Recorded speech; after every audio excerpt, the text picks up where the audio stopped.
Ser Podcast.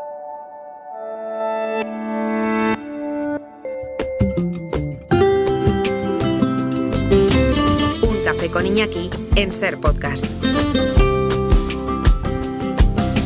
Los lunes ya saben que se viene a tomar café Iñaki Gabilondo, que siempre viene acompañado. Iñaki, ¿qué tal? Muy buenos días. Hola Ángeles, un saludo a todos. Antes de presentarnos a la compañía de este lunes, ¿querías comentar algo así como que se acaba la pandemia pero sigue la epidemia? Sí, me llamó el presidente de Médicos Sin Fronteras y me hizo ver esto. Me dice, fíjate, se acaba la pandemia, si es que se acaba, que todavía no se ha acabado, ya el dato que da hoy Javier Ruiz, los jóvenes ahora, sí, etcétera, pero estamos ya despidiendo la pandemia como infección mundial.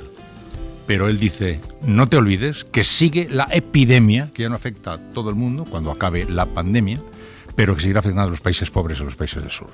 Y ese es un auténtico drama que no estamos queriendo ver con toda naturalidad. Se abrió este debate cuando Biden propuso lo de la liberalización de las patentes. No es muy sencillo de aplicar inmediatamente por problemas tecnológicos, etcétera, pero hay que hacer algo para observar el fenómeno que sigue siendo ahí, y aunque no sea por solidaridad humana, que debería serlo, en defensa propia, porque mientras el mundo esté infectado, corremos el riesgo de estar infectados.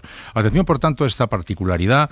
Acaba la pandemia, pero sigue la epidemia en los países del sur. Y digo esto porque hay que llamar la atención sobre esta circunstancia y sobre la poca esperanza que tengo de que se preste atención a esta circunstancia. Fíjate, Ángeles, hoy comienza en Ginebra la Asamblea Mundial de la Salud. Va a durar 7 días. Delegados de los 195 Estados miembros de la Organización Mundial de la Salud se van a reunir en Ginebra durante 7 días para estudiar el fenómeno del mundo. No le está importando a nadie. A nadie. Porque nadie confía en que eso vaya a ocurrir. Porque ocurre que la pandemia es un drama global. Cuando sea solo epidemia, seguirá siendo global, aunque sea indirectamente, pero la política está marcada, incluso la de la Organización Mundial de la Salud, por los estados soberanos.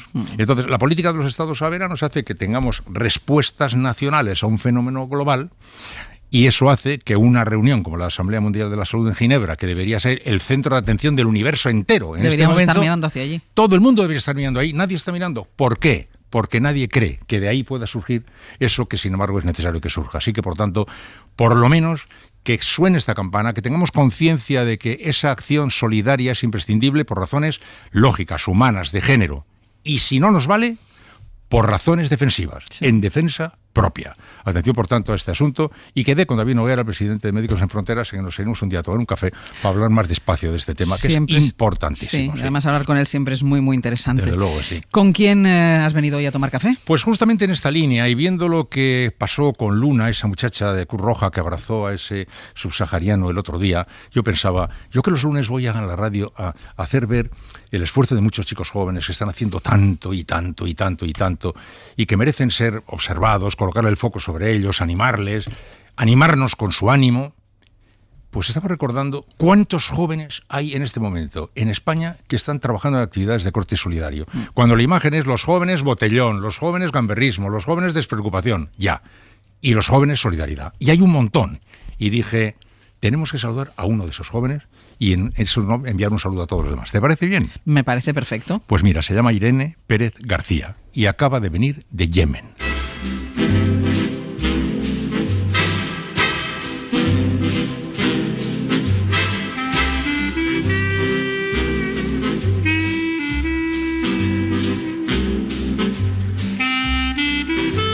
Tomando el café con Iñaki y con Irene Pérez. Cuéntanos. Hola Irene, buenos días. Hola, buenos días. ¿Estás en Barcelona? ¿Estás en Girona? En Barcelona, recién llegada hace Yemen. menos de una semana de Yemen. ¿Tú eres de dónde eres tú? ¿De Girona? No, del centro de Cataluña, de Vic. De Vic. Bueno, y has estado en Yemen y era tu primera colaboración, digamos, con Médicos Sin Fronteras, ¿verdad? Sí, era mi primera misión y fui a Yemen a abrir un hospital materno-infantil en el gobernador de Judeida. Bueno, Irene es pediatra y se fue a Yemen. Para situar, digamos que Yemen es el país más pobre de Oriente Medio, está con un pie en África y con otro pie en Oriente Medio, está en guerra, está viviendo horrores sin cuento, y ahí es a donde se fue esta joven Irene Pérez García. Bueno, ¿cómo estaba allí la situación? Muy difícil, ¿no? Pues sí, la verdad, como comentabas, pues Yemen es un país que ya lleva 6 años en guerra. Entonces es una situación en que, como dice August Morales, pues no gana la guerra, sino que fracasa la paz. El conflicto está totalmente cronificado, pero el sufrimiento de la población no cede. Entonces, pues claramente hay una gran falta de inseguridad alimentaria, mucha gente desplazada, mucha dificultad en el acceso a la atención sanitaria. Entonces eso conlleva un gran sufrimiento de la población de una manera muy crónica ya. Oye, Irene, pero tú, joven, pediatra, que has estado trabajando en la Vall d'Hebron, ¿qué se te había perdido a ti allí? ¿Qué te lleva a tomar la decisión de irte para allá? Bueno, la verdad es que es una decisión que yo creo que ya desde muy pequeña había tomado, ¿no? Yo desde muy pequeña era consciente de mi privilegio y entonces decidí que eso lo debía transformar de alguna manera y se me ocurrió compartirlo, ese privilegio mío, con los demás. Y ahí en algún momento decidí que quería estudiar medicina y siempre tuve claro que quería dedicarme a la acción humanitaria y a la cooperación. Participaste en operaciones de rescate de Open Arms, quiero decir que tú ya tienes un cierto currículum en actividades solidarias, ¿no?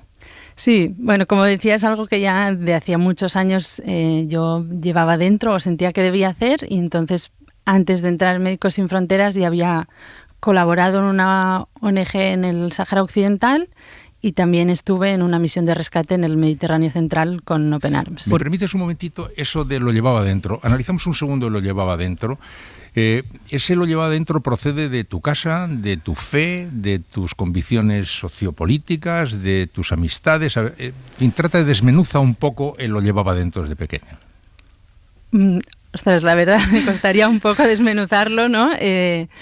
Bueno, yo creo que a nivel familiar siempre he tenido pues mucha influencia en eso. Mi tío también de joven había estado en Paraguay, en Brasil, y creo que es algo que de cierta manera pues mamé desde muy pequeña y a nivel pues eso, a nivel de valores o convicciones, supongo que mi entorno familiar también me llevó a ese compromiso y a esa voluntad de ayudar. Y cuando hablas de esos privilegios, yo me sentía una privilegiada, siento que soy una privilegiada. ¿Por qué eres una privilegiada?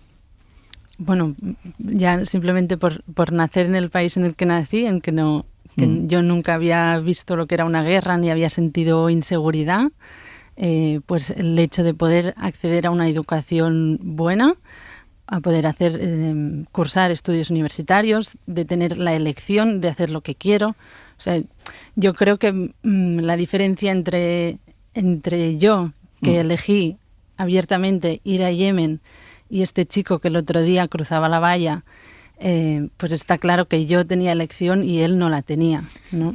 ¿Te produce dolor la insensibilidad en torno a este tema? Tú lo ves con gran claridad y por lo que estoy deduciendo desde muy pequeña, ¿no? Pero ves que en tu entorno no es demasiado habitual, aunque no sea infrecuente, ¿no? ¿Te duele esta insensibilidad? Claro, me duele mucho y me entristece mucho. O sea, creo que estos sucesos de la semana pasada son una radiografía muy clara de nuestra sociedad de hoy, ¿no? Una deshumanización constante.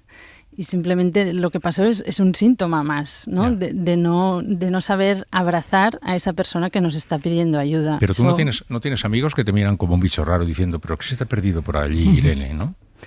Sí, bueno, la verdad, alguno hay, pero como la mayoría de mi entorno pues me conoce muy bien, ¿no? Y sabe que es algo que yo quería y por lo que yo luchaba desde hacía mucho tiempo, la verdad siempre me he sentido muy apoyada y nada juzgada, lo que he agradecido muchísimo.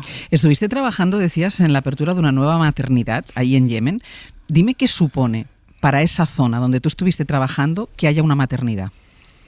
Claro, como decía, el sistema de salud de Yemen, ¿no? Bueno, todas las infraestructuras están muy mal metidas o totalmente destruidas, hay muy poco personal. Entonces, pues justo la zona donde empezamos ese proyecto es una zona que prácticamente no había ningún centro de salud y que además acoge a muchísima gente desplazada interna del país. Entonces había una gran mortalidad materno-infantil debido a esa falta de acceso, esa falta de recursos y sobre todo falta de recursos humanos, de gente preparada para poder atender complicaciones del embarazo o complicaciones en los recién nacidos. Ya. Tenéis que atender a los natos, a los recién nacidos y a las madres, me imagino, y a las familias, ¿no? Claro, al ser un proyecto materno-infantil que ha empezado con la parte de maternidad y neonatología, pues había un equipo de ginecología que se encargaba de la atención a esas gestantes en el momento del parto, y yo como pediatra me encargaba de la parte de los recién nacidos y los menores de un mes. Y todo esto en el marco de una guerra, como decimos, y de unas violencias cuyos ecos llegan aquí y que nos hablan de enormes horrores, ¿no? ¿Os llegaba el eco de ese drama tremendo? ¿Estaba muy cerca de vuestra actividad diaria? Bueno, la verdad es que el proyecto asienta en una zona más o menos tranquila, en el que pues no había una línea de frente muy cercana, pero bueno, claro, el eco de la guerra se siente, ¿no? en el hecho de ver mucha gente desplazada, mucha gente viviendo en condiciones muy, muy, muy básicas, y sobre todo pues eso, en la falta de acceso, la falta de educación, de mucho sufrimiento de la población, muchísima desnutrición, no solo en niños, sino también en adultos. ¿En qué situación llegaban las madres? Pues la verdad, como decía, a veces es una falta de acceso, ¿no? Había gente que vivía en zonas muy remotas, muchas madres llegaban en situaciones ya muy precarias, en situaciones muy críticas, y una de las cosas que a mí me chocó más, porque prácticamente no lo había vivido, llegaban muchas gestantes en las que el feto, el bebé, ya estaba muerto. O sea, había surgido una complicación y no habían llegado a tiempo a pedir ayuda porque vivían en un poblado más lejano. Acceder a un coche o a alguien que te pueda llevar hasta ahí puedes tardar horas, incluso días, y puede ser realmente muy, muy complicado. Entonces, sí que una constante en el proyecto era recibir a personas ya en un estado muy, muy crítico. ¿Estaba muy afectada la zona por el COVID?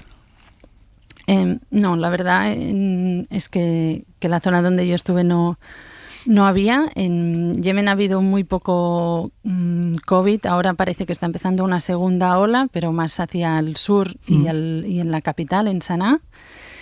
Y en estos últimos meses sí que, parecía que igual estaba empezando a llegar el virus, pero no era un gran factor relacionado con la salud de esa población. Oye, Irene, tú participas en este proceso, ayudas a la madre, ayudas al bebé, el bebé nace, todo bien, y te vas. ¿Cómo quedan? ¿Qué les pasa? ¿Qué vida les espera a estas mamás y niños que habéis podido ayudar en este momento de su historia?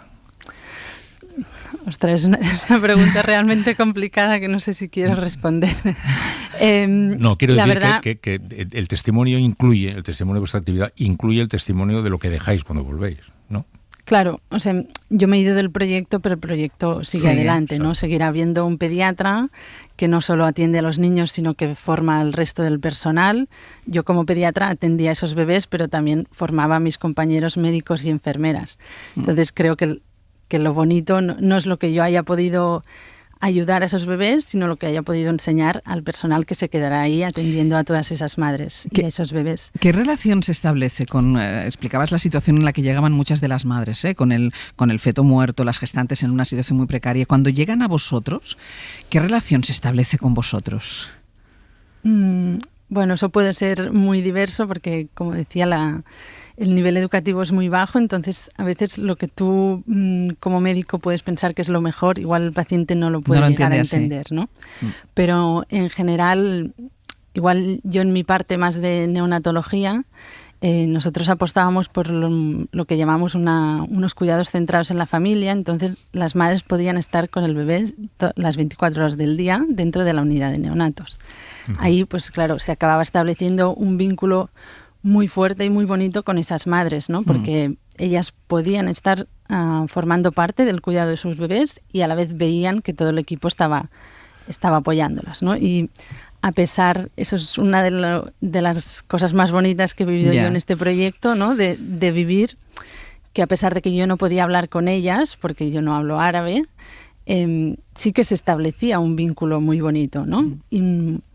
Y yo creo que, bueno, hay una frase muy bonita que dice que no hay mayor intimidad que la vulnerabilidad compartida. Pues yo creo que en esa situación en que todos éramos muy vulnerables, pues nos uníamos, ¿no? Y a veces, pues, no sé cómo decirlo, pero que hay como barreras que se pueden romper, ¿no?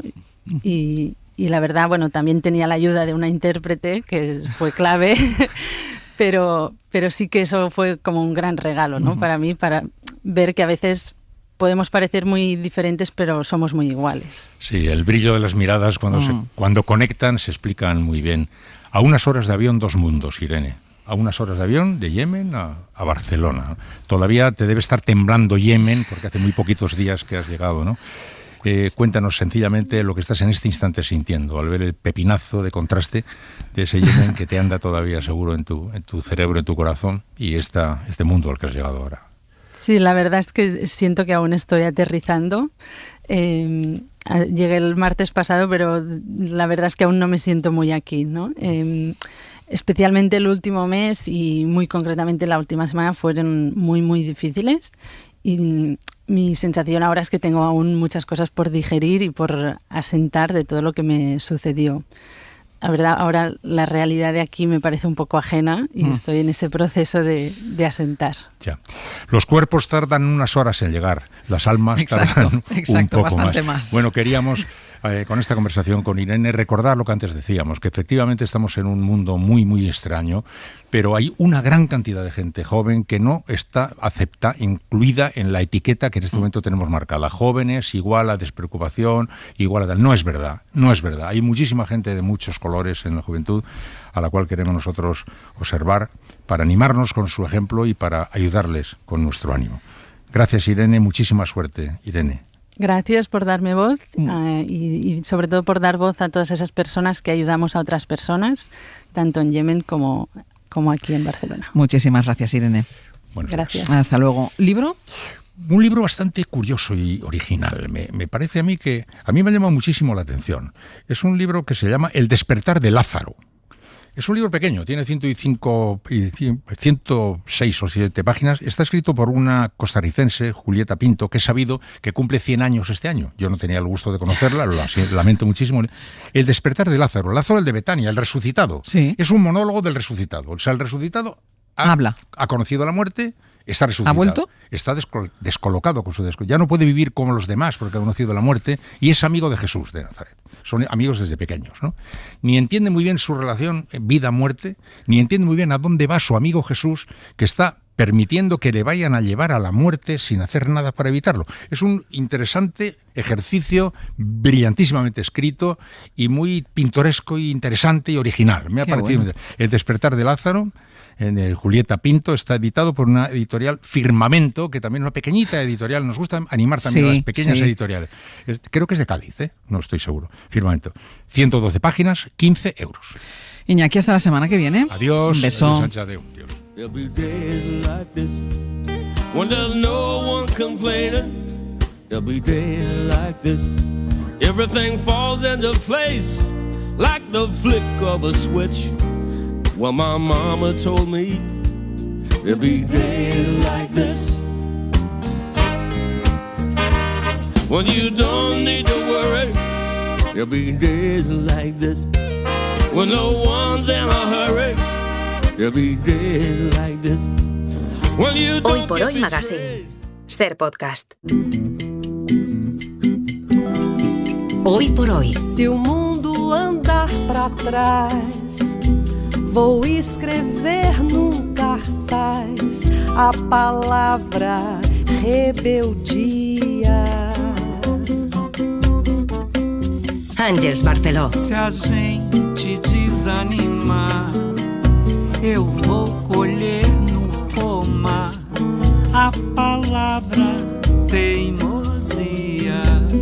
buscamos historias que merezcan la pena, que logren dar sentido al principio de la semana, que nos quedan muchos días por delante. Y esa es la filosofía que envuelve todos los lunes esta sección comandada por la escritora Edurne Portela. ¿Qué tal estás, Edurne? Muy bien, Ángels.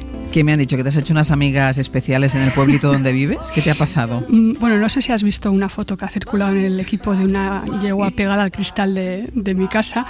Bueno, estos son 2 yeguas que un vecino trae para desbrozar el terreno y claro, yo como soy un poco Heidi, pues me encanta estar con ellas y el vecino me dijo, pues si les das de comer seguro que te cogen un cariño tremendo, y yo no me imaginaba el cariño que me iban a coger. Ahora no te las quitas de encima. No me las quito de encima. Y es divertidísimo, ¿no? Porque claro, salgo ahí con mi barra de pan y bueno, es casi como San Fermín, ¿no? Tengo que correr delante de ellas para que no me pidan. Luego tranquilizarlas y compartir el pan con ellas y bueno, me lo he pasado muy bien. Qué bonito. Bueno, tal vez merezca la pena volver a un instante, bueno, al instante de Edurne con sus yeguas seguro, y volver a un instante del lunes pasado, cuando al despedir la sección, siempre despedimos con una canción que elige Edurne, siempre vamos apurados de tiempo, y apenas pudimos escuchar la canción con la que cerrábamos esa conversación. Este era el tema. Tú ya no puedes volver atrás, porque la vida ya te empuja como un hoyito interminable. Te sentirás acorralada, te sentirás perdida y sola. Tal vez querrás no haber nacido. Es una versión musical del poema Palabras para Julia de José Agustín Goytisolo, y esta versión la interpretan unos cuantos artistas, ¿no, Edurne? Sí, está interpretada por Raimundo Amador, Kiko Veneno, Peret y Muchachito Bombo Infierno. Y me pareció una versión muy bonita, ¿no? Como muy cercana, además por esa rumba, incluso un poquito bailable, de este tema que era tan conocido, ¿no? De Paco Ibáñez. ¿Por qué la habías elegido? Pues en parte para cerrar el lunes con cierta alegría, y en parte porque me parece un ejemplo ideal para hablar sobre la democratización de la cultura y de la poesía a través de este tipo de versiones también, ¿no?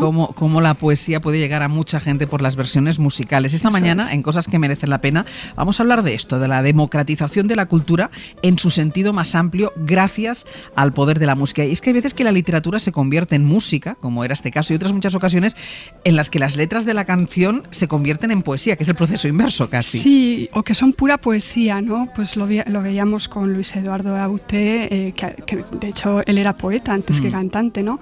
O con gente pues como Leonard Cohen, ¿no? Entonces son 2 formas de expresión que están muy entrelazadas y que, bueno, están constantemente a nuestro alrededor, ¿no? Y a veces no nos damos cuenta. ¿Tú crees que la música es la expresión artística que a más gente llega? Pues yo te diría que sí, porque no se necesita tanta mediación, ¿no? O sea, tú tienes tu voz, tienes las palmas, tienes los pies, puedes hacer música con tu propio cuerpo, y a veces ni siquiera necesitas un instrumento para que te llegue, un objeto, ¿no? Para que te llegue esa música, ¿no? Bueno, sí tenemos la radio, tenemos los CDs, reproductores de música, pero no son absolutamente necesarios. En cambio, por ejemplo, la literatura sí. Claro. El arte también tiene un soporte material, ¿no? Yo creo que lo más parecido igual sería el baile, ¿no? Que con solo nuestro cuerpo ya podemos disfrutarlo. Lo que pasa es que creo que para la música tenemos que tener un poquito más de talento que para el baile. Yo creo, bueno, y para el baile también, ¿eh? También. ¿A ti qué te proporciona escuchar música? Pues es que muchas cosas, también depende mucho del estado de ánimo, ¿no? Si estoy triste me apetece más escuchar música triste, y si me pego una hartada de llorar, pues bien. Si estoy alegre me apetece más escuchar pues música que incluso pueda bailar mientras yo que sé hago las tareas de casa, ¿no? Y luego para escribir muchas veces sí me inspira, ¿no? Sobre todo la música clásica, pues si estoy en estado melancólico me pongo Satie. Cuando estaba escribiendo mi primera novela me puse en bucle un poco patológicamente el Requiem de Mozart, pero estuve constantemente escuchando ese Requiem. Entonces, o sea, una variedad de música, pues eso, riquísima, que, bueno, compagino con los estados de ánimo. Y es una expresión artística, yo decía, que llega a mucha gente y que no solo nos acompaña y nos ayuda a desarrollar la inteligencia, sino que también en pedagogía, ¿no? Por ejemplo, el aprendizaje musical se usa habitualmente. Sí, pues Paquia y yo, la semana pasada, ¿no? La lectora ciega, ¿verdad? Sí. Nos contaba cómo esos ancianos habían aprendido de memoria el romancero, sí, ¿no? Poemas del romancero, porque los habían cantado, ¿no? Y yo me acuerdo que, bueno, de pequeña fui a las Carmelitas, a un colegio de Carmelitas, entonces me sigo sabiendo los versos de Santa Teresa de Ávila porque nos obligaban a cantarlos. que no los voy a cantar. Ajá, no nos vas a cantar, no. A ti te gusta más el rock duro, exacto. A ti te gusta más el rock duro, pero sí es verdad que lo que te aprendes cantando lo memorizas muchísimo, muchísimo más. Mira, hablamos de la música como transmisora del contenido emocional, de un poema, de poemas que tratan del amor o del duelo. Recuerde el alma dormida, avive el seso y despierte contemplando cómo se pasa la vida, cómo se viene la muerte tan callando. Pero también capaces de transmitir toda la intensidad emocional de la política, como por ejemplo este poema de Miguel Hernández cantado por Serrat. Para la libertad, sangro, lucho y pervivo para la libertad. Mis ojos y mis manos, como un árbol carnal, generoso y cautivo, doy a los cirujanos. Esa efervescencia política, Edurne, que se dio aquí sobre todo en los 70, ¿no? Sí, que hubo un montón de cantautores cantando poemas, ¿no? Estaba también Rosa León, que cantó a Mario Benedetti, Rafael Alberti, a Basilio Martín Patino, por supuesto Paco Ibáñez, ¿no? Con esa canción de A Galopar de Alberti, que yo creo que posiblemente fue la que más se cantó, ¿no? Entonces había esa comunión, ¿no? A través de la música, de lo político. Cuando yo veo escenas de esos conciertos, ¿no? Sí. También pues eso, con la Icurriña, con... Eran conciertos que de hecho eran mítines, prácticamente. Sí, era una actividad política. Un montón de reivindicaciones diferentes de ese momento que eran tan necesarias, ¿no? Para superar el franquismo y demás. Igual que la música nos acercó a la identificación de lenguas en una época perseguidas por el franquismo.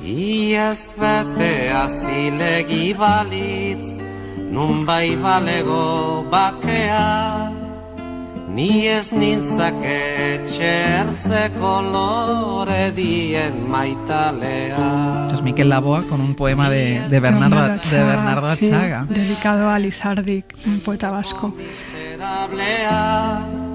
Oiuzekenen destinatzaile txipenaren semea. Y podemos hablar también, Edurne, de la creatividad que se genera entre la música y la literatura, ¿no? Toda obra literaria de tener su propia musicalidad. Sí, o sea, hablamos mucho de la poesía, ¿no? Que es lo lógico, pero en la prosa también, ¿no? Hay un ritmo, una musicalidad de las palabras que es fundamental al escribir, ¿no? Y de esto hablamos aquel día que decíamos también de leer en alto, ¿no? Cuando leemos en alto nuestros textos para comprobar si hay ese ritmo. Y bueno, hay también obras que se dedican a hablar sobre la música, ¿no? A través de la ficción, como puede ser Alejo Carpentier, el concierto barroco, que es una preciosidad de novela. Entonces están muy entrelazadas. Vamos a saludar, como es habitual, a la persona invitada por Edurne. Esta mañana hablamos con Katisha Aguirre, es escritora y mucho más que eso, porque también canta. Y atención, toca el ukelele. ¿Quién es Katisha, Edurne? Bueno, Katisha Aguirre es una escritora vasca, nacida en el 81, o sea, no tiene ni siquiera 40 años y ya es una voz muy potente en el panorama de la literatura en euskera, pero también en castellano, porque ella traduce su propia obra. Entonces, bueno, tiene dos novelas que recomiendo muchísimo. Una es Los turistas desganados, que se publicó en Pretextos, que es una novela que tiene que ver con la violencia en Euskadi desde el punto de vista también de su generación, ¿no? A mí me pareció muy interesante, literariamente excelente. Y la última novela suya es Las madres no, que la ha editado Tránsito, cuya editora estuvo aquí con nosotras, Sol Salama, creo que fue el segundo programa que hicimos juntas de Merece la Pena. Entonces, bueno, es un thriller fantástico que, bueno, presenta de forma muy potente ciertos tabús sobre la maternidad. Bueno, es una obra que recomiendo un montón. Pero aparte de todo esto, yo hace poco descubrí que tiene una voz preciosa, también súper potente, literaria y en voz real, ¿no? Digamos, y que compone canciones divertidísimas y que toca el ukelele. Pues mira, vamos a comprobar cómo canta. Un ejemplo. Jolín, jolín, jolín, jolín, perimetralki txita berriz. Jolín, jolín, jolín, jolín, errozuzenari ezinekin. Katisha Aguirre, muy buenos días. Hola, buenos días. ¿Qué fue primero, la música o la escritura, el huevo o la gallina? Bueno, yo creo que fue la música por lo que habéis estado contando, ¿no? Que es lo que más fácil llega, a lo que más rápido accedemos y lo que llevamos dentro casi desde que nacemos, ¿no? ¿Cuál ha sido tu relación con la música desde que eras pequeña? Bueno, siempre ha estado ahí. En mi casa, sobre todo por vía paterna, siempre escuchamos mucha música. Mi padre tocaba la guitarra y yo desde muy pequeña empecé a estudiar música también. ¿Y cuándo empezaste con el ukelele? Lo del ukelele ha sido muy, muy reciente y ha sido una secuela psicológica del confinamiento. ¿Por qué? ¿Por qué? No, porque bueno, a mí me regalaron un ukelele, pero no le había hecho mucho caso hasta que, estando encerrados en casa, sin poder salir, pues me pareció una buena excusa encerrarme en una habitación, aislarme de mi familia y empezar a tocar algunos acordes, que es lo que hago, vamos, me sé 4 o 5 acordes, tampoco es que toque el ukelele, me da vergüenza decirlo así. Bueno, te sabes 5 acordes del ukelele, pero cantas sobre el coronavirus, sobre el confinamiento. ¿También era una manera de combatir este tiempo tan hostil que nos ha tocado vivir? Sí, totalmente. Por un lado, la concentración que te aporta el practicar un instrumento, ¿no? Esto es algo que yo ya sabía porque tocaba el piano y sé que es una manera de meditación casi, ¿no? En el que tú practicas automáticamente una cosa tantas veces que ya te vas a otra dimensión, ¿no? Y esto me venía muy bien cuando estábamos confinados con esta angustia y con esta preocupación, ¿no? Y después también para comunicarte, ¿no? Porque yo pues cuelgo en mis redes para mis amigos, en principio, estas cancioncillas y bueno, pues se genera así un diálogo, ¿no? Y la gente pues se ríe y a mí también me hace gracia. Sí, me interesa un montón, Katisha, lo que estás diciendo sobre el proceso del aprendizaje de la música, que imagino también que es el proceso creativo comparado con el proceso de escribir. Me parece súper diferente, ¿no? Sí, tiene una parte técnica quizá la música más fuerte que la escritura, ¿no? Por lo menos yo lo he vivido así, por tener una educación formal en la música, cosa que no tengo en la escritura, que es algo más intuitivo, ¿no? Que es a partir de mis lecturas, pues he ido copiando lo que leía más o menos y así se aprende. En cambio con la música, tal y como se enseñaba en mi época por lo menos, espero que haya cambiado un poco y que sea un poco más libre, pero no era nada libre, ¿no? Era una cosa totalmente cuadriculada y de venga y repite hasta que suene como te estoy diciendo que tiene que sonar, ¿no? Sí. Tiene un lado malo que de alguna manera la creatividad está coartada, pero también un lado bueno por esta disciplina que tomas, ¿no? Y esta concentración de la que hablaba. Pues es curioso porque yo tengo formación musical, lo que pasa que no me ha cundido como a ti, para nada. Y también aprendí a tocar el piano, lo dejé creo que en 5º o en 6º y lo dejé en parte por eso, por la disciplina, porque no la soportaba. Entonces, claro, tampoco tenía talento como para que esa disciplina y ese rigor cundiera, ¿no? Se viera. Entonces, claro, lo dejé y dije, bueno, nunca voy a llegar a ser una pianista buena, ni siquiera para dar clases de piano, lo dejo. Yeah. Y nunca había pensado en esa relación tan interesante que hay entre creatividad y disciplina, porque yo creo que para la literatura y para la escritura también se necesita mucha disciplina, pero es una disciplina diferente, ¿no? Sí, yo creo que es una combinación de ambas, ¿no? Cuando decía lo de que era muy cuadriculada la enseñanza musical, realmente no es que tenga que ser menos disciplinada, sino que quizás se le debería aportar un poco más de libertad a la persona para que sea creativa, ¿no? Pero la cosa es siempre combinar ambas facetas. Yo esto lo noto perfectamente cuando escribo, ¿no? Esa parte en la que planeas, ¿no? Que calculas, es algo frío casi, es algo casi matemático, y esa otra parte en la que tu intuición te guía, ¿no? Y que te dejas llevar. Me decías que tu relación con la música es desde pequeña. Veo cómo compartes lo que cantas y lo que compones. ¿Te costó más compartir las primeras escrituras? Pues mira, sí, yo creo que sí. Porque me lo tomaba más en serio probablemente, ¿no? Y en cambio, bueno, pues la música sé que no soy profesional ni aspiro a serlo, entonces para mí, bueno, es una cosa que lo hago de manera informal y casi de cachondeo. Y también algo que a mí me interesa, ¿no? de estos procesos es la relación que ves entre esa composición y la lengua en la que te expresas, ¿no? O sea, tú escribes en euskera, cantas en euskera, te traduces a ti misma. Entonces, no sé, todos estos procesos, ¿no? en torno a la lengua, ¿cómo lo ves también en relación a la composición musical? O sea, todas las canciones que has compuesto también son en euskera. Bueno, componer tampoco es que haya compuesto. He hecho versiones o covers, como se dice.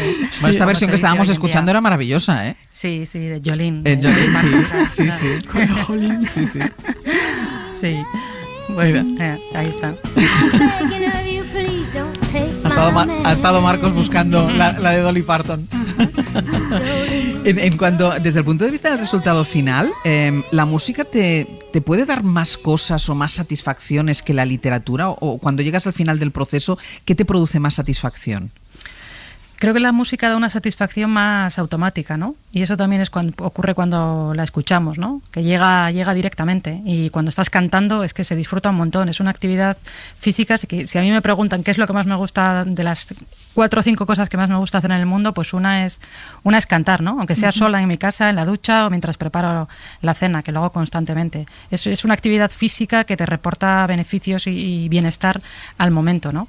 La relación con la literatura es más espinosa. No siempre llega tan rápido y no siempre el beneficio físico ese tampoco tiene por qué existir, ¿no? A veces sí, te da como una sacudida, pero es muy raro que eso ocurra. Ya, la propuesta de esta semana de Edurne, de cosas que merecen la pena, es algo así como la continuación de la sección de la semana pasada, que hablábamos de la importancia del acceso a la lectura, ¿no? De toda aquella gente que no tuvo acceso en su momento y que de mayor ha aprendido a leer y a escribir. Hablamos de la educación en la lectura. ¿Es igual de importante, o te lo voy a preguntar de otra manera, ¿se le da la misma importancia a la educación en la música?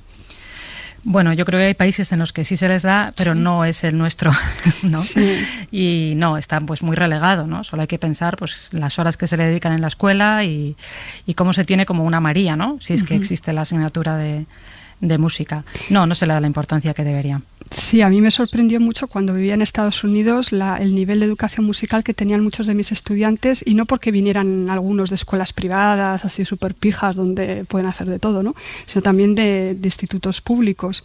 Y desde muy pequeños, ¿no? Se les da por lo menos el acceso a ver si de ahí, ¿no? hay interés. Sí, no todo el mundo tiene por qué dedicarse a eso ni ser bueno para eso, pero como mínimo todo el mundo tiene una base. Sí, eso es una base, y en Alemania, por ejemplo, una base para educar la voz para el canto, ¿no? Que esto me lo dice mi pareja, que vivió muchos años en Alemania, y claro, aquí encontrarte a gente que cante bien es bastante difícil, no porque no tengan voz, sino porque no está educada, ¿no? En cambio, en Alemania pues hay mucha tradición de coros, entonces mucha educación en eso, en cultivar la voz mínimamente para no sonar como un ovejón, que es como sueno yo. Como decía Katisha, lo que pasa es que aquí se considera no sé si existe todavía la asignatura de música, pero al menos en mi época era una María. Sí. O sea, era para sacártela de encima, para que tienes que ir al conservatorio. Exacto. Para educar. Exacto. Y escuchábamos antes, te escuchábamos a ti también en esta versión, pero escuchábamos antes a Mikel Laboa versionando un poema de Bernardo Atxaga. ¿Cómo ha ayudado la música en euskera a la hora de transmitir el idioma y la cultura vasca? Bueno, muchísimo, ¿no? Sobre todo en la época en la que hablabais, en los años 70, de hecho empezó en los años 60, ¿no? Cuando empezaron todos estos cantautores por primera vez que el euskera se escuchara en lugares en los que no se había escuchado, ¿no? Como por ejemplo en la radio, y lugares públicos en los que hasta entonces el euskera estaba vetado, y después toda esta labor que han hecho también para ayudar a la literatura, ¿no? Que esta es una de las cosas más interesantes, yo creo, este mestizaje entre literatura y música, y cómo se han ido apoyando unas a otras y creciendo juntas. Gary, si escuchas además esta versión de Mikel Laboa del poema de Bernardo Atxaga, yo que no entiendo para nada euskera, pero consigue emocionarte. Entonces yo no sé si esto es el poder de la música, ¿no? Exacto. Sin entender ni una palabra de lo que dicen y te llega. Sí, eso, Katisha, hablando fuera de este contexto, me comentabas hace poco esa capacidad como... O ese nivel atávico que tiene la música, ¿no? Casi fundamental. Yo creo que de todas las artes que desarrollamos como seres humanos, probablemente la música haya sido la que empezó, ¿no? Sabemos que se pintaban ya en las cavernas hace 40.000 años, pero hace 100.000 años también existía el Homo sapiens, ¿no? Claro. Y es fácil imaginar que es que el ritmo está en todas partes. Claro. O sea, ya solo escuchar un corazón de otra persona, ¿no? O los pasos, o escuchar a un pájaro como canta, es que la música está ahí y ha estado siempre. ¿Con qué nos marchamos, Edurne? Pues nos vamos a marchar con un tema precioso, que es Ya se van los segadores, que es un fragmento de La casa de Bernarda Alba, de Lorca, que interpreta Marina Heredia, creo que como solo ella puede interpretar. Ya se van los segadores en busca de la espiga, se llevan los corazones de la muchacha que mira, abrir puertas y ventanas, la que vivía en el pueblo. El segador pide rosas para adornar su sombrero. Un buen cierre para esta conversación. Katisha Aguirre, muchísimas gracias. Un placer. Un beso, Edurne, hasta la semana que viene. Hasta la semana que viene. Agur. Que mira, abrir puertas y ventanas, la que vivía en el pueblo, el segador pide rosa para adornar su sombrero. Ya se van los segadores, ya se van los segadores. Hoy por hoy Magazine. Ser Podcast. En la cadena Ser, Hoy por hoy. Con Àngels Barceló.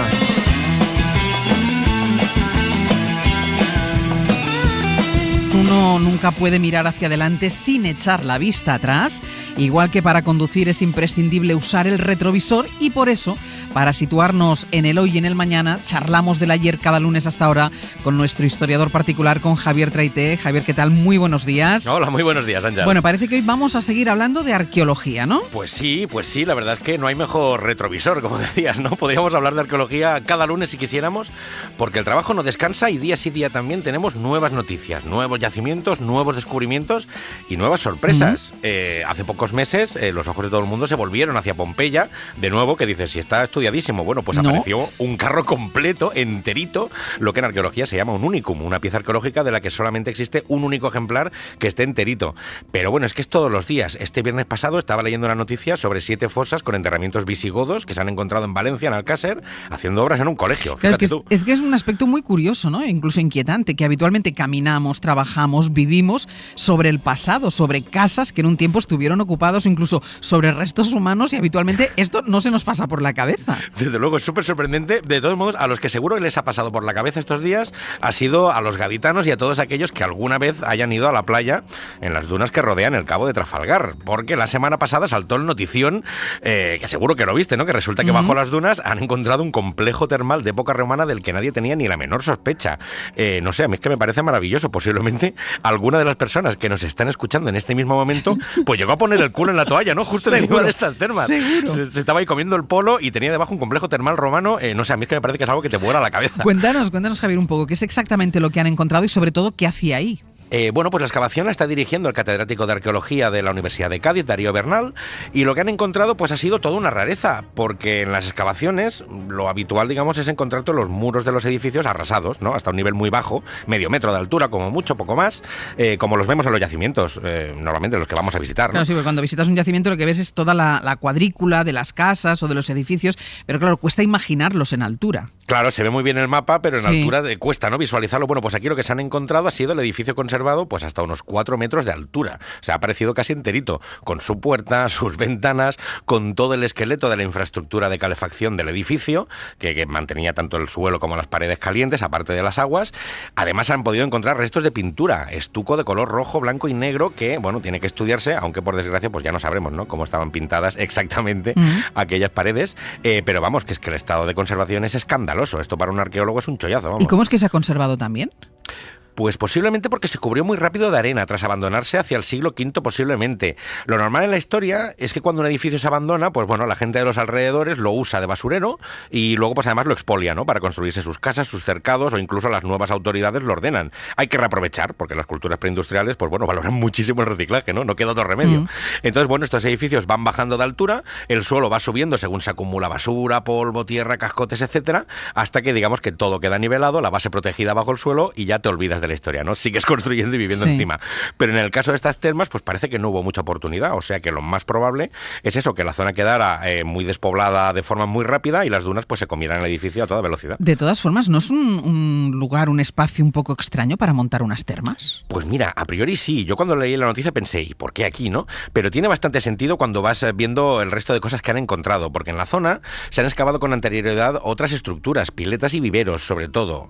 Parece que en la zona hubo una gran producción pesquera, y no solo eso, sino también de acuicultura, es decir, ellos criaban peces. Y de hecho sabemos por la documentación pues que la región era una gran exportadora de pescado y un centro de producción de garum, la salsita dichosa que ya hemos hablado, ¿no?, hecha de vísceras de pescado fermentado que tanto les gustaba, esa especie de ketchup horrible. Así que el panorama que se dibuja pues es que aquello sería como un asentamiento bastante poblado en torno a la industria pesquera, para los que se construyeron pues esta especie de termas rurales. Sería algo así como urbanismo pensado para la higiene y el bienestar de la población.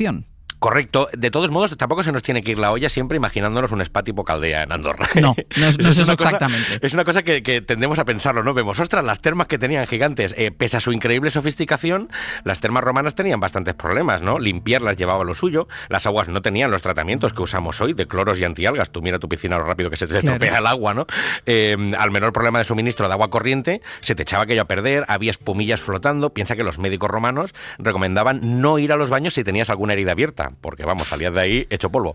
Pues bueno, da una idea, ¿no? De lo guapas que podían estar aquellas aguas a veces. Aparte que hay que pensar que los romanos no utilizaban el jabón apenas, aunque lo conocían. Ellos para limpiarse el cuerpo se lo embadurnaban con aceites, que luego de eso iba al agua. Claro, vaya panorama me pintas, vaya caldito debía ser eso. Exactamente, ¿no? Es decir, que no es que todas estuvieran horribles ni fuera así siempre, pero vamos, que hay que entenderlo siempre todo en su justa medida. O sea, no pensemos en un spa moderno porque no. Ahora, dicho esto, pues claro, supone una instalación higiénica de primera categoría para ayudar a la limpieza y a la salud de toda la gente que vivía allí y que posiblemente acababa en el día oliendo muy intenso. Piensa, pues eso es lo que hablamos, ¿no? Industria pesquera. Después de trasegar tanto pescado, tanto garum, la posibilidad de acabar tu jornada y pegarte un remojo en las termas, pues oye, aunque tengan un poquito de aceite, yo no me quejo. Pues ahora si vas allí en lugar de las termas, te metes en el agua, que ya, ya debe estar fantástica. Traite, hasta la semana que viene. Hasta la semana que viene, Àngels.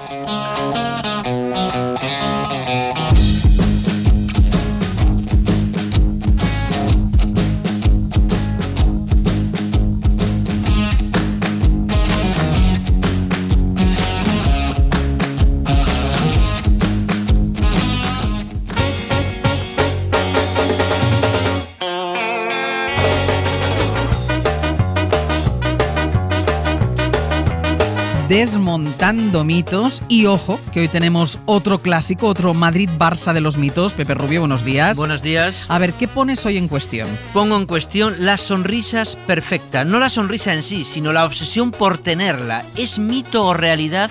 Que lo digan nuestros oyentes desde ya, que todos queremos tener una sonrisa perfecta. 900, 100, 800. Hay defectos bucodentales que están en vías de extinción como el oso polar o el tigre de Sumatra. 900, 100, 800. A ver, ¿a qué defectos te refieres? Pues te lo digo con música. Yo podría ser Bugs Bunny por mis dientes. Tú eres algo como de un buen femenino. Personajes de dibujos como gentes animadas por la vara de algún brujo. La canción dice: yo podría ser Bugs Bunny por mis dientes. Bugs Bunny era un conejo. Sí.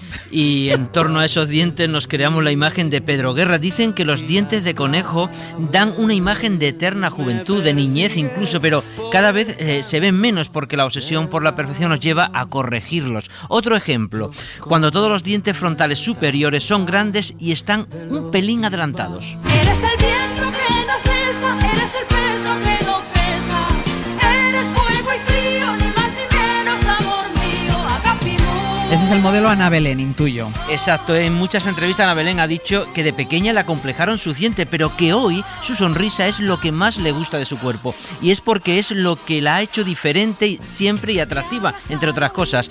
¿Y qué pasaría hoy con una niña como Ana Belén? Que sus padres correrían a ponerle unos brackets o lo pedirían incluso ellas mismas, porque todas sus amigas y amigos lo hacen. Entonces tenemos dientes conejo, frontales superiores grandes. También conocidos como sonrisas sin Camil.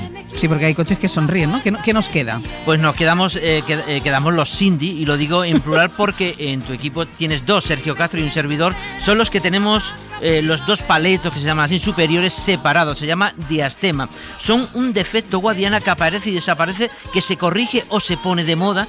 Grandes estrellas de la música y el cine lo han tenido. Unos se lo han corregido y otros lo han convertido en una imagen de marca. Un caso ejemplar es Madonna.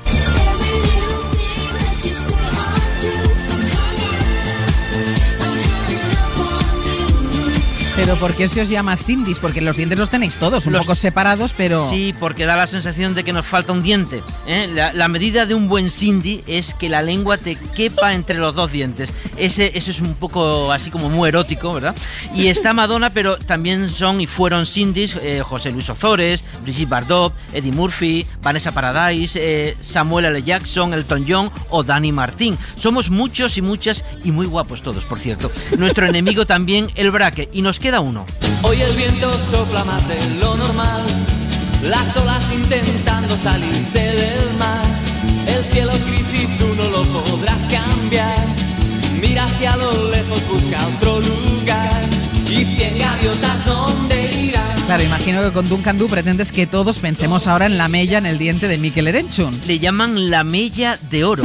Y es que ese diente roto forma parte de su imagen de marca. Un diente roto transmite esa imagen de malote. Tú escuchas 100 gaviotas en voz de alguien con la sonrisa perfecta y da la sensación de canción ñoña, ¿no? Pero al ver la mella de Mikel, dice, este tío se ha pegado por esta letra.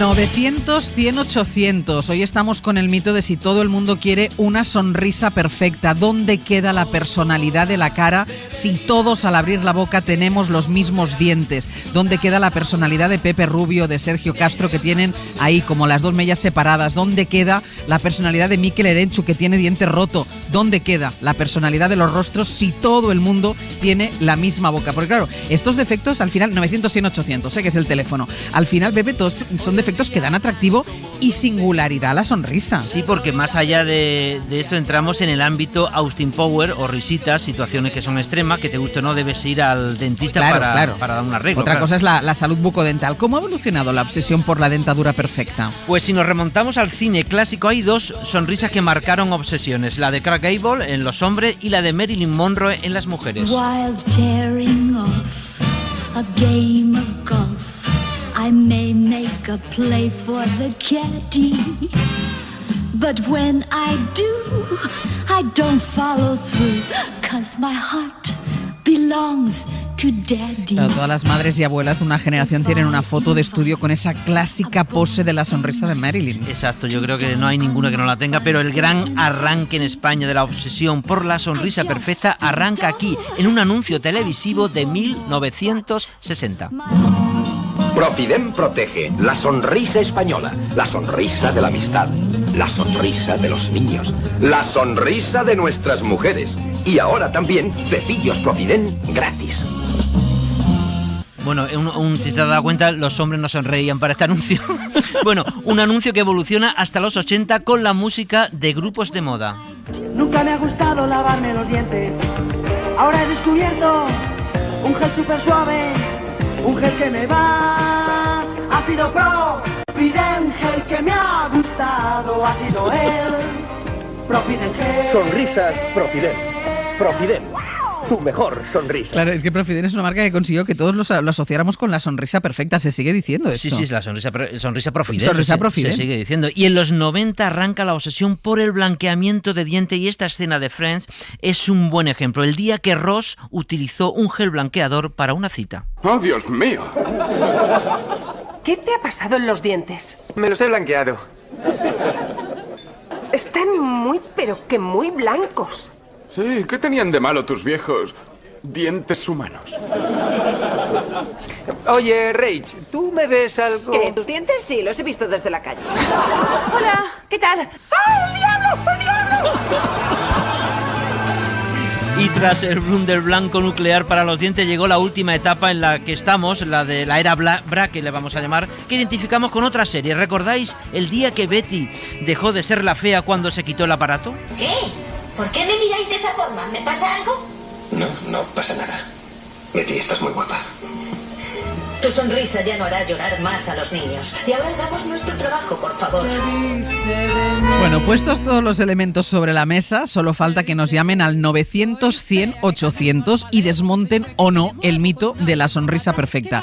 ¿Es mito o realidad que todos queremos tener una sonrisa perfecta? ¿La sonrisa perfecta es la que nos iguala o la que nos diferencia?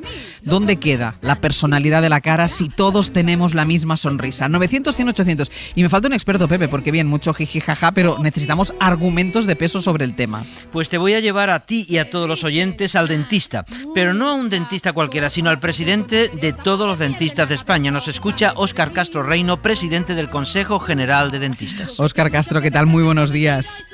Hola, buenos días, Ángel. A ver, sonrisa perfecta frente a salud, estética y salud. Lo primero es una boca sana y luego la estética. Bueno, sin duda, como sanitarios que somos los dentistas, no puedo decir nada más que lo primero es la salud y luego la estética, pero no son términos antagónicos. Se puede tener una boca sana y al mismo tiempo pues tener unos dientes bonitos y unos dientes pues bien colocados, o sea, sin ninguna duda. Y se puede tener también una sonrisa perfecta, una sonrisa bonita, pero respetando las particularidades de cada uno para que no todas las sonrisas terminen siendo iguales.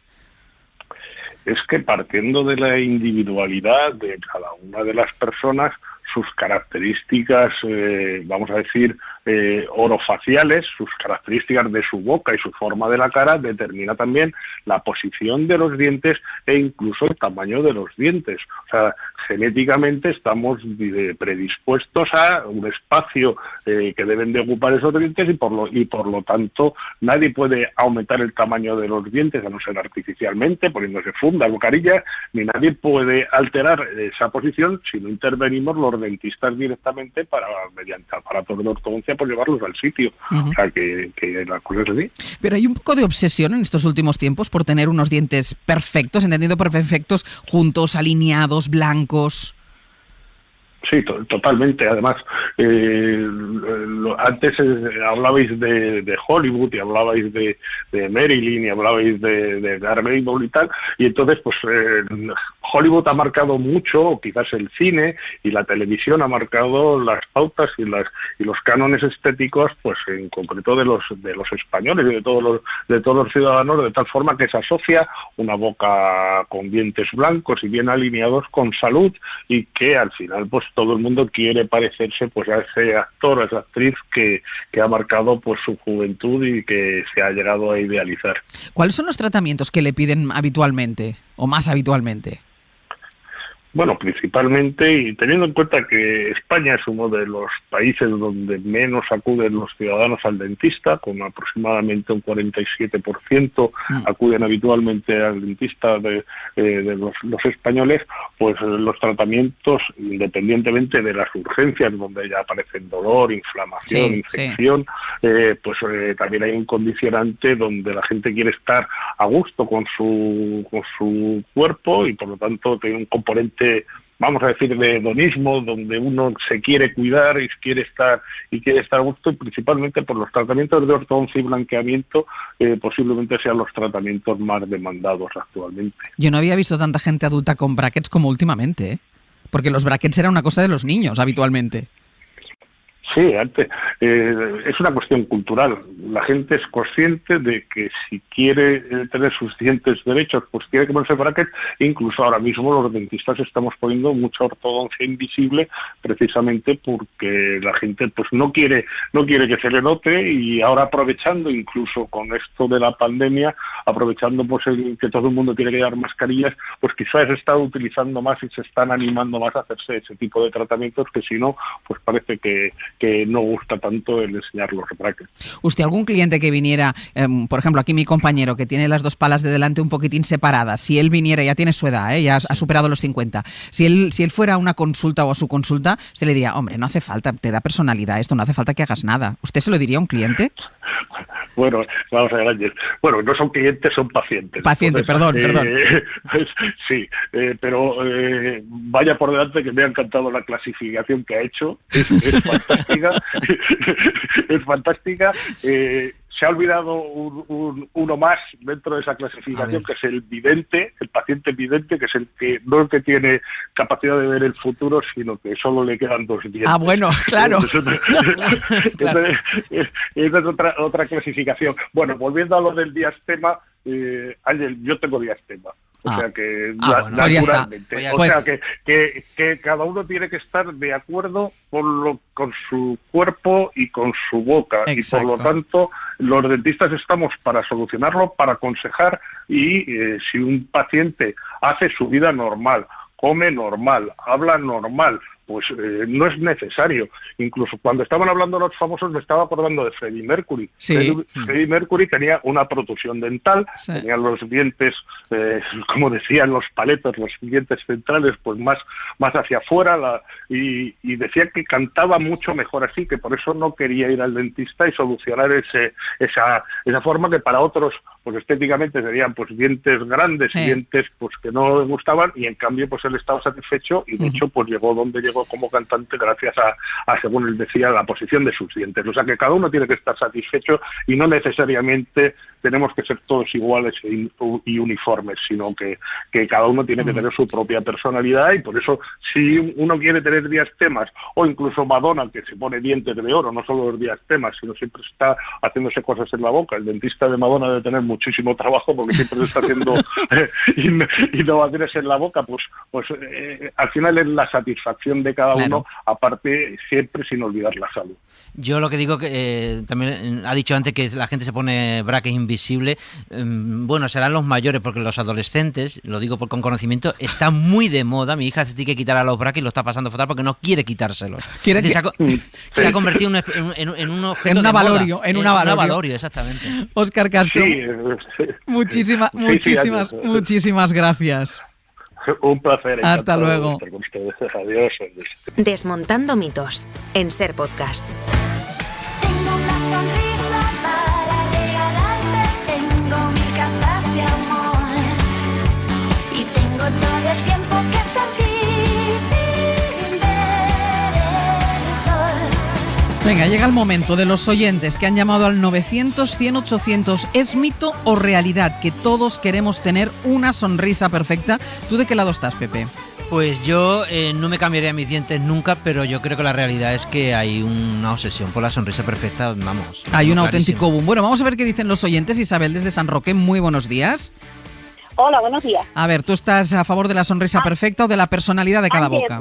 Lo primero que te tengo que decir que estoy encantada de hablar contigo, y es que cuando te escucho de reír a las 7 de la mañana, digo, esta mujer es que no tiene compañera, vamos, porque es que eres la alegría de la huerta. Muchísimas gracias. Venga, cuéntame. Mira, yo vengo del dentista, estoy en el coche porque vengo escuchando la radio. ¿Sí? Vengo del dentista, llevo como un mes arreglándome la boca, para aclararnos. Sí. Bueno, yo tenía diastema de toda la vida, de mayor un poco más, pues porque los dientes, pero yo tenía diastema, como le dije al dentista, yo desde jovencilla lo tenía. Entonces, para mí ha sido muy complicado de decidirme a arreglarme la boca, pues porque yo sabía que eso iba a ser un problema, porque yo no me quiero poner los dientes juntos. Tú quieres seguir teniendo los dientes separados y el dentista te intenta convencer para juntártelos. Claro, a lo mejor no tan grande como yo ya lo tenía, pero es que yo no puedo tener unos dientes que a mí si eso lo he tenido yo toda la vida. ¿Y Isabel, quién está ganando, el dentista o tú?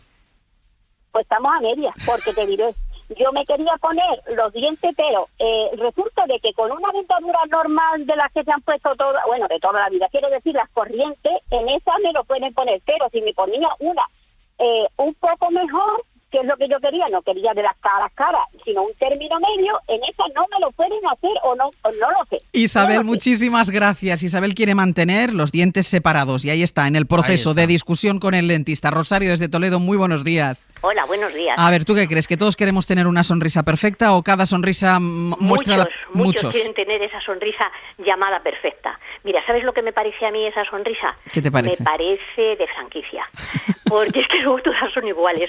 Mira, por ejemplo, Isabel Pantoja, que no es que sea yo muy devota de la mujer, pero cuando era joven tenía unos dientes que le sobresalían un poquito los dientes grandes, los delanteros, sí, cuando cantaba aquello del señorito y no sé qué, que estaba, pero era lo único que me gustaba de ella. Bueno, pues tenía una personalidad, ahora tiene unos dientes, se puso unos dientes ya hace tiempo horrible.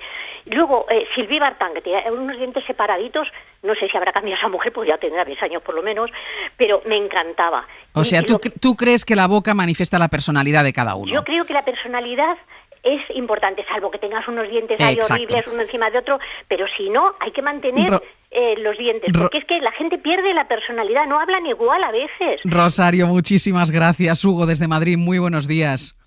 Hola, buenos días. ¿A ti qué te parece, Hugo? Boca... Pues yo creo... Dime. Boca perfecta, sí. Al final yo creo que hay que tener... Perfecta no, boca por lo menos arreglada. Eso sí, arreglada. Sí. Pero que todas las bocas sean iguales...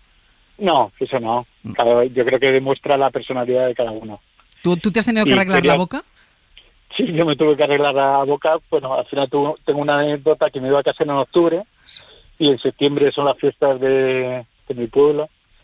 Y en un concierto de Loquillo y demás, pues vamos a decir que se me fue un poco de las manos y se me partió un diente, ¿vale? De un golpe que me di, y le dijimos a la familia que por un tema de jugando al pádel me había roto el diente y me lo tuve que arreglar antes de la boda. O sea, tuviste que arreglarte el diente antes de la boda, no te hubieras quedado con esa mella, ¿no? No, con esa mía no, para la boda no, y además dije que era un partido de pádel, que quedaba mejor. Hugo, muchísimas gracias. Muchas gracias a vosotros. Hasta luego, no nos da tiempo más, había más oyentes, casi todos. Yo creo que el mito, ¿cómo lo hacemos? No, rompe el mito de la sonrisa perfecta. Veo al menos nuestros oyentes no lo quieren. Al menos nuestros oyentes no quieren la sonrisa perfecta, los oyentes quieren la personalidad. Eso sí, insistimos, para que nadie malinterprete, la boca sana, y si es un problema de salud, hay que luchar por ello. Si es estética, ya cada uno haga lo que quiera. Sí. Andas cargado de joyas en un barrio pobre, entre desgraciados el feliz se esconde, y eso lo aprendí a base de golpes. Que armarse de valor es el mayor escudo para hacerse fuerte. Si tengo algo que hacer, alguien que me ama y a quien amar, el resto de las cosas pueden esperar. Siempre. Las pequeñas alegrías ni se alquilan ni se venden, algo que no entiende la gran mayoría. Ser Podcast. Tiempo para el reportaje de SEBE. El COVID todavía sigue produciendo mucho dolor, pero la buena noticia es que el número de personas con la pauta completa o con la primera dosis inoculada aumenta diariamente por cientos de miles. Si usted está todavía entre quienes esperan a ser citados para recibir la vacuna, vamos a contarle cómo su nombre va a acabar apareciendo en un listado de vacunación. Severino Donate se ha ido hasta La Rioja. Es verdad que cada comunidad tiene sus peculiaridades, pero todas deben cumplir una misma estrategia. Así que lo que ocurra en La Rioja a usted también le puede aclarar muchas dudas.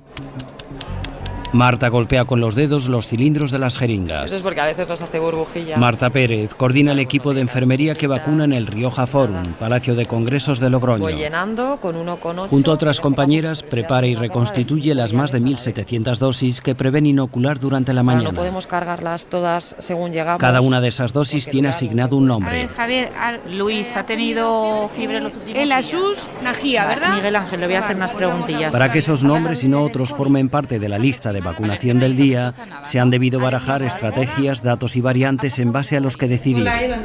Hospital de San Pedro, en Logroño. Va a comenzar la reunión para actualizar los planes de vacunación en atención primaria. Nada, simplemente mencionar lo que ya sabemos y se viene manteniendo desde la semana pasada, la actualización 7 de la estrategia de vacunación. El punto de partida es la estrategia acordada por el Ministerio de Sanidad de acuerdo con los gobiernos autonómicos. En relación a las próximas actualizaciones, pues Pello Latasa, director general de Salud Pública de La Rioja, acude a este encuentro tras haber asistido a la Comisión de Salud Pública. Lo que hacemos es verter esos consensos que se alcanzan a nivel nacional y esas indicaciones que se dan desde estos organismos de coordinación a nuestros sistemas asistenciales, que son quienes... Las estrategias planificadas pueden cambiar. Acordó la Comisión de Salud Pública utilizar Pfizer. La decisión del Comité de Bioética de dar luz verde a los planes del Ministerio de Sanidad de inyectar Pfizer a aquellas personas menores de 60 años que recibieron primeras dosis de AstraZeneca, así como la posibilidad de elegir que la segunda dosis sea de AstraZeneca previa firma de un consentimiento, obliga a reajustar las estrategias. Este es un ejemplo, ¿no? Un cambio en la estrategia global que luego tendremos que aplicar en nuestra comunidad. El segundo paso para seguir avanzando es saber cuáles y cuántas vacunas se van a recibir. El viernes llegan 2.100 dosis de Moderna. Nos desplazamos al Servicio de Epidemiología de La Rioja. Sí que últimamente con las vacunas de Pfizer y de Moderna sí que están llegando todos los lunes y todos los viernes, y sí que tenemos información de cuántas vacunas nos van a llegar hasta finales del mes de junio. Pero esto ha sido recientemente. Eva Martínez Ochoa es la responsable. Hace cosa de un mes, 15 días, nos iban avisando un poco sobre la marcha en cuanto ellos tenían la información. Y así sigue sucediendo ahora mismo pues con Janssen y con AstraZeneca. Yo creo que, pero esto depende más, yo creo, de que los laboratorios son más irregulares. Estimaciones al margen, el Ministerio confirma una semana antes cuál será el número exacto. Sí, con esa información, en función de lo que se ha ido vacunando, que todos los días se registra, y en función de las vacunas que servimos, yo calculo, pues la semana que viene se pueden vacunar 8.000 dosis de primeras dosis de Pfizer y 3.000 segundas dosis. Bueno, de Pfizer o de las que correspondan. Y entonces es lo que trasladamos a los equipos de vacunación, a las enfermeras que están vacunando y a los equipos que van a citar. Pues bueno, con primeros 3. Venga, pues entonces, reunión del equipo de enfermería. Aquí están los datos de Alberite. Con estos datos, el personal a su disposición y los niveles de incidencia planifican dónde instalar los puntos de vacunación la semana próxima. Las poblaciones de Alberite, de Navarrete, y también incluiríamos a Arnedo, un poco por los antecedentes de incidencia. Noemí Marauri, directora de Enfermería de Atención Primaria. El 50% de las vacunas de esa semana se administran en Logroño, porque en Logroño tenemos el 50% de nuestra población, y el 50% restante se administra en el resto de zonas básicas de salud. Entonces, principalmente lo que cogemos es, de acuerdo al orden de incidencia, las zonas básicas de salud en las que la incidencia es mayor en esa semana, y las organizamos pues por una cuestión logística, de forma que hay que tener en cuenta el volumen de personas de esa zona, la distancia en kilómetros, para poder ser lo más eficientes posibles en cada jornada. Todo eso tenemos que ir ajustándolo semana a semana. O sea, tenemos una previsión anticipada como de un mes, mes y medio, pero hay que ajustarlo semanalmente, y eso sí que es semanalmente. La planificación se ajustará de tal modo que los grupos de edad previstos en las zonas de salud de los pueblos elegidos sean vacunados al completo en un solo día. No podemos permitirnos el lujo de acudir a una zona básica de salud y partirla, entiéndeme, ¿no? Lo que queremos es abarcar toda la vacunación, que todas las vacunas que nos lleguen las pongamos en la semana, para ir cerrando cada una de las etapas de la estrategia de vacunación. Una vez que tenemos eso, confeccionamos las agendas para la citación diaria de acuerdo al volumen de personas que podemos citar, al volumen de profesionales que tenemos disponibles, repartiéndolo entre los distintos puntos de vacunación. Y una vez confeccionadas esas agendas, lo que hacemos es lo derivamos a COVID Responde para que ellos se encarguen de la citación. Sala de COVID Responde. Estupendo, ¿verdad? A las 13:20, le confirmo, ¿de acuerdo? Un grupo de teleoperadoras resuelve dudas de los ciudadanos y comunica citas de vacunación. Esto es el gestor de vacunación. Es un programa creado por el equipo digital del Gobierno de La Rioja. En ningún momento vemos historial clínico ni nada parecido. Inés Rollo, directora de asistencia a la gerencia. Aquí es nombre, apellido, DNI, la fecha de nacimiento, porque es vinculante a la hora de vacunar, y lo único que nos sale que no sea dato personal es si ha tenido COVID en los últimos 6 meses o tiene pendiente una PCR, porque es también vinculante para la vacunación. Yo me meto. Ya delante del ordenador, sabiendo el grupo de edad, las dosis disponibles, de qué laboratorios, cuántas tomas primeras y segundas son posibles. Yo me pondría en el estado de citación. Andrea Lázaro, coordinadora de COVID Responde, va creando las listas ya con nombres y apellidos. Y fecha de nacimiento entre el 1962 marca filtros, según lo acordado. 1966, ambos inclusives. Luego el municipio Calahorra, zona básica Calahorra. Entonces aquí nos aparece todo el listado de la población que está entre este rango de edad, que corresponde a la zona básica de Calahorra, es decir, Calahorra y los pueblos alrededores, y que no están ni citados ni vacunados. Ves que tenemos 11 páginas, exactamente 2.040 personas.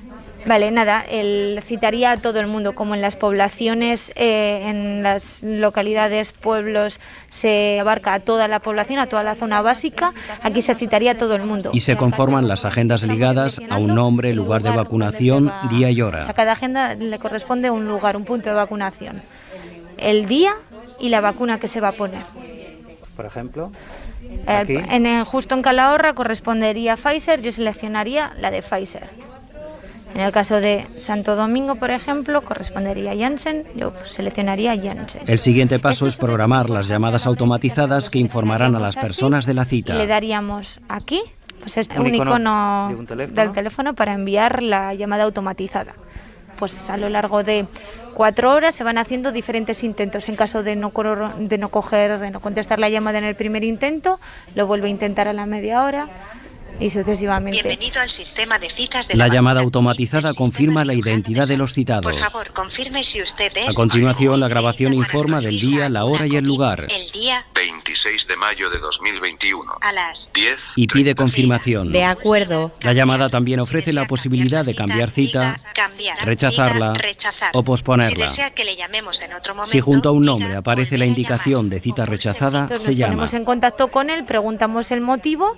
Si realmente no quiere la vacunación bajo ningún concepto, nosotros le sacamos temporalmente del listado para que no se le vuelva a citar. A las 5 horas ya suele estar resuelta. Pasadas 5 horas se comprueban confirmaciones y errores. Y por ejemplo, aquí ya me aparece el estado final de esa llamada automatizada, pues IVR teléfono erróneo. Vemos que intentaríamos volver a llamar a esta persona a estos 2 teléfonos móviles que tienen su historial clínico para intentar comunicarle que tiene una cita. En paralelo a la creación de las listas, se activa la planificación y los recursos necesarios para recibir a los citados en los puntos de vacunación. Después, una vez que ya nos han concretado a cuántas personas, de qué características, en qué día y lugar. Héctor Ruiz, director general de Emergencias y Protección Civil. Pues se habla ya con los ayuntamientos para concretar los detalles, asegurar la disponibilidad de espacios. Por ejemplo, ahora, el mes que viene, pues se celebran las pruebas de la EBAU, de acceso a la universidad, y hay espacios que no vamos a poder disponer de ellos. Entonces tenemos que tener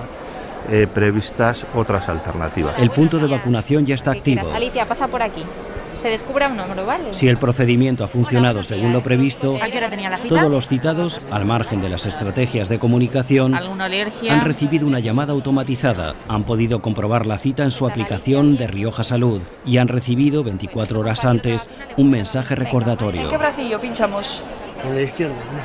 Vale. Cuando al final de la jornada los últimos citados pasen a los boxes de vacunación, se tendrá a mano otra lista, más reducida, con pocos nombres. que va en un listado. Un plan B para evitar la improvisación. Que lo reciben las enfermeras en cada punto de vacunación para que las dosis sobrantes, ¿no? De cada vial de Pfizer se extraen 6 dosis.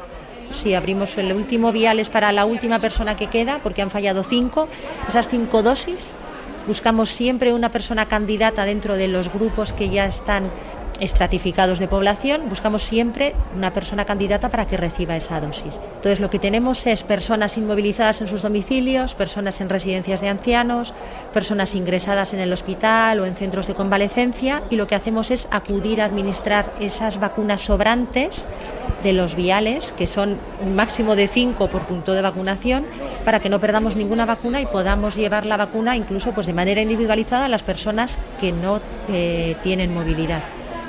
Donde estén, si están vacunando en Alfaro, que está en La Rioja Baja, y tenemos 3 personas en Haro, cruzan toda La Rioja para administrar esas vacunas. Intentamos que esté en el lugar más cercano donde están, pero hay veces que no puede ser, y las restantes dosis se administran, no se desecha ninguna. Caballero, se va quitando ¿vale? la chaqueta y se descubre el hombro, por favor. ¿Qué bracito quiere? Ya está. ¿Has visto qué rápido? Sí, muy buena, no vas a hacer daño, ¿eh? Bueno, pues si fiebre alta, paracetamol, ¿vale? Ya está. Dolor de brazo. Venga, remánguese que va el pinchacillo, ¿vale? Solamente paracetamol si tiene más de 38 de fiebre, si no, no es necesario. Cefalea. Venga, ya Todo está. eso dentro de síntomas normales, ¿vale? Ahora tiene que esperar 10 Por minutitos lo en la menos zona de 24, las sillas. 48 Si no horas. pasa nada, Ahora se espera puede marchar. 10-15 minutitos en la sala, ¿vale? Si se le inflama el brazo... Pues se por puede hoy vamos a terminar aquí con el reportaje de Severino Donate, que nos ha explicado cómo llega ese SMS o esa llamada a nuestro teléfono para comunicarnos fecha y hora de vacunación. Nosotros volveremos, como siempre, a partir de las 6 de la mañana. Les esperamos, pongan el despertador.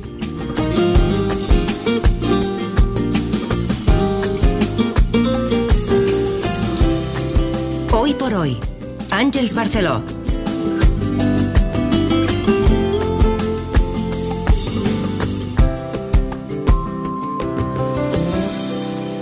Suscríbete a Hoy por Hoy. Todos los episodios y contenidos adicionales en la app de Cadena SER y en nuestros canales de Apple Podcast, Spotify, iVoox, Google Podcast y YouTube. Escúchanos en directo en la SER de lunes a viernes a las 6 de la mañana.